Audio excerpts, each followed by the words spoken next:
Sahabat pemimpin, salam leadership wisdom bersama saya Daniel Ronda.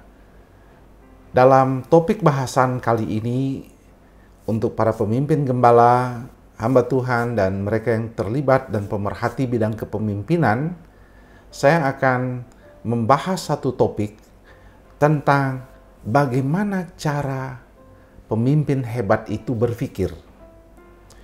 Kenapa saya membahas hal ini? Karena pemimpin-pemimpin yang hebat itu, pemimpin-pemimpin yang dipakai Tuhan, pemimpin-pemimpin yang luar biasa mengubah dunia, dan baik di dunia sekuler maupun di dunia rohani, bukan daripada keterampilan mereka, bukan dari kepakaran mereka, keahlian mereka, tetapi dimulai dari cara mereka berpikir. Jadi kita tahu definisi kepemimpinan adalah influence, pengaruh.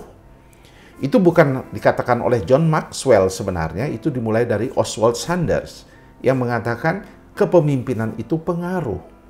Dan untuk mempengaruhi bukan dengan keahlian atau kepakaran atau kemampuan mengerjakan sesuatu, tetapi dari pikiran yang kemudian dikomunikasikan yang membuat orang mau bergerak melakukan sesuatu.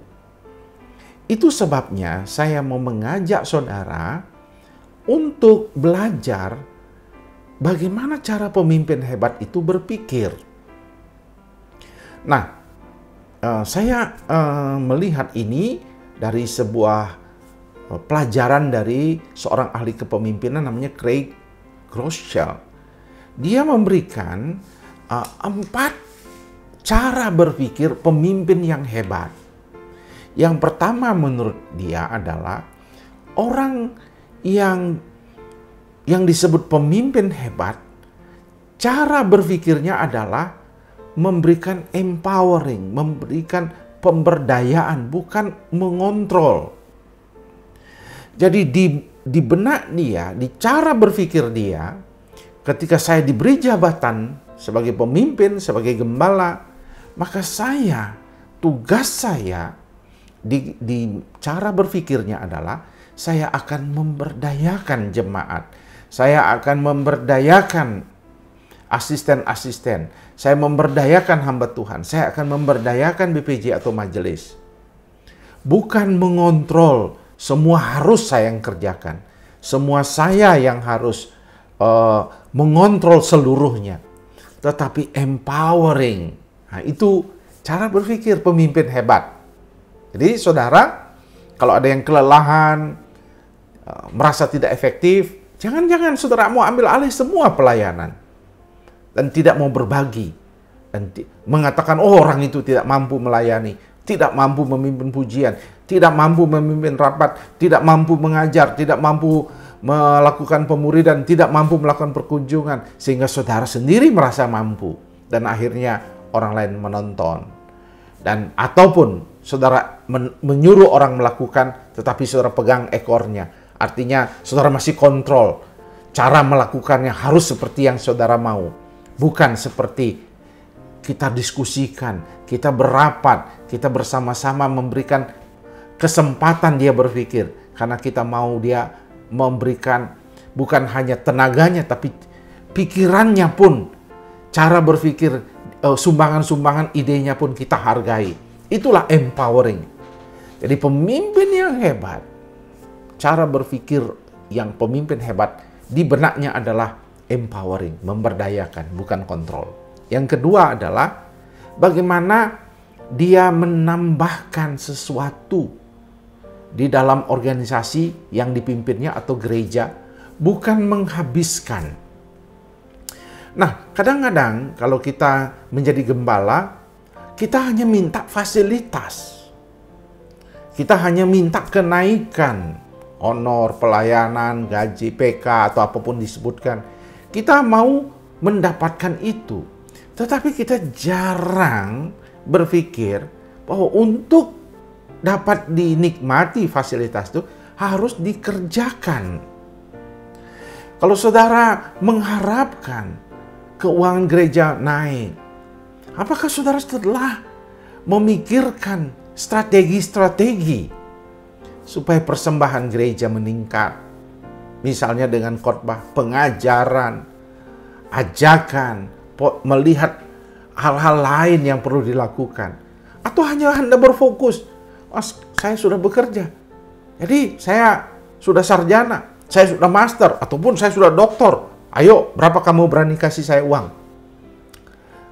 Cara berpikir pemimpin hebat adalah bukan mendapatkan, meminta, menghabiskan, tetapi menginvestasikan, mencari, mengembangkan pelayanan itu. Sehingga akhirnya ya, gembala dapat menikmati bila ia telah melakukan hal itu. Yang ketiga adalah selalu melihat ada peluang dan bukan hambatan. Di dalam kepemimpinan, cara berpikir ini penting. Karena di dalam kita melayani, membuat program, membuat kegiatan, membuat apapun, seringkali Bapak Ibu ada banyak tantangan. Ada banyak hal-hal di mana kita tidak bisa melangkah. Ada banyak hal yang membuat kita mengatakan ini tidak cocok dilaksanakan. Tapi cara berpikir pemimpin yang hebat adalah dia melihat kemungkinan, dia melihat peluang, dia melihat ada harapan, dan tidak hanya berfokus pada tembok penghalang. Dia tidak melihat pada masalah, tidak melihat pada tantangan-tantangan.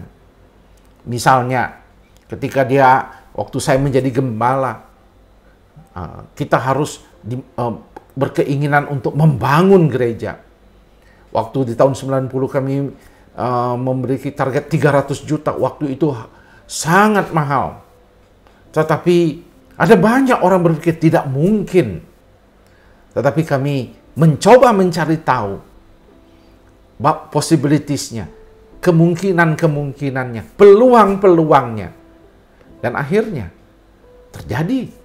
Karena apa? Pemimpin itu harus melihat peluang, kemungkinan-kemungkinan, harapan-harapan, dan bukan hanya melihat kesusahannya, penghalangnya, temboknya. Itu cara berpikir pemimpin yang hebat. Dan yang keempat adalah cara berpikir pemimpin hebat adalah menginspirasi. Ya, menginspirasi. Pemimpin yang hebat itu memberikan semangat inspirasi. Loh, ini loh yang akan terjadi kalau kita kerjakan. Ini loh ternyata potensi Anda. Inilah yang akan kita jadikan, kita lihat akan terjadi jika kita mengerjakan ini. Apa benefitnya melayani? Iya, secara sukarela. Saudara akan melihat, misalnya saudara akan mengatakan inspire. Saudara sedang melayani Tuhan. Ada seorang misalnya, dia berkata, saya hanya ingin melayani hospitality, menjadi penyambut tamu, menolong, menjemput, mengantar hamba Tuhan tamu.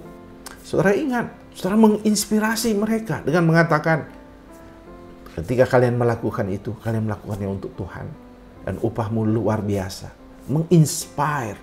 Dari Alkitab, saudara menemukan kebenaran, memberikan inspirasi kepada mereka. Bukan menakuti, bukan mencela kesalahannya, bukan mengkritik apa saja yang dikerjakan. Tentu kita ada evaluasi secara profesional, tetapi di pemimpin di mana banyak orang-orang yang melayani itu secara sukarela, maka tugas saudara adalah menginspirasi.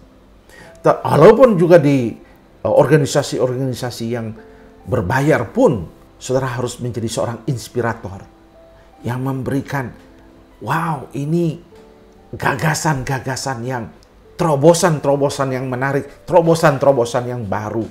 Jadi pemimpin-pemimpin yang hebat itu memiliki cara berpikir yang hebat. Oleh sebab itu, saudara gembala, coba cek cara berpikir Anda. Apakah cara berpikir Anda seorang yang biasa-biasa saja, mungkin tidak berpikir, hanya menjalankan tugas. Ayo belajar, pergi lihat gereja-gereja yang sudah mapan berkembang, coba pelajari. Ya, coba terus memiliki hati yang mau belajar. Teachable spirit, punya roh mau belajar terus. Dan kembangkanlah kepemimpinan yang memberdayakan, menumbuhkan, menginvestasikan, melihat kemungkinan peluang, dan menginspirasi. Ingat, camkan ini. Inilah, kalau saudara sudah punya, saudara akan menjadi pemimpin. Dan menjadi pemimpin yang hebat. Hari ini, ketika saya memimpin, karena saya belajar, saya membuat pikiran saya, hidup saya, cara berpikir saya, seperti yang saya sebutkan tadi. Kita tidak akan pernah menjadi pemimpin kalau kita tidak pernah mulai dari cara berpikir yang benar dalam kepemimpinan. Kiranya Tuhan memberkati. Shalom.